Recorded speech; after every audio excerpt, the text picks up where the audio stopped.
I will be doing group work 12. The problem states, in our opening day questionnaire, students were asked to estimate the amount of money they spent on textbooks last semester. The sample mean of the 153 responses to this question was $283.20 with a standard deviation of $172.50. For part A, it tells us to construct an approximate 90% confidence interval for the mean amount of money spent by all Pacific students on textbooks last semester, and write a sentence interpreting your results. So, first of all, we know our sample mean. It tells us that is $283.20. Our standard deviation is also given, that's also $172.50. And we also know our sample size, which is 153. Now, in order to find our confidence interval, we already found our mean, but we need to find our critical value and our standard error. In order to find that, we need to find first the sample standard deviation. Sample standard deviation, as you can see, the equation is the population standard deviation divided by the square root of the sample size. So in this case, our population standard deviation is $172.50, and we divide that by 153, which is our sample size, the square root of 153, which then equals our sample standard deviation is now equal to 13.95.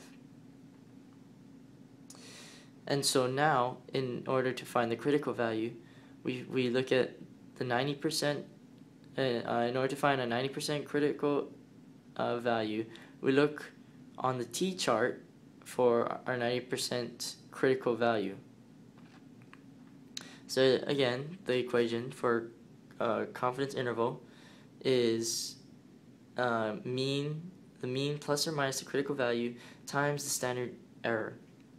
In this case, our mean, which is $283.20, plus or minus our critical value, which we got from the T-chart, 1.645, and we multiply that by the standard error, which is also can be considered as the sample standard deviation, which is 13.95. In this case, our confidence interval becomes 26.33 and 306.33. What this means is that we are 90% confident that the mean amount of money spent on textbooks last semester by all Pacific students falls in between the values $260.33 and $306.33. For B, it asks, list 3 reasons, besides rounding errors, why your confidence interval in Part A is only an approximate confidence interval. The 3 reasons that I put down were that, number 1, we didn't use the actual population mean, we replaced it with the sample standard deviation. The second reason is N, our sample size, is smaller, which leads to the confidence interval being narrower than it should be. And lastly, we don't have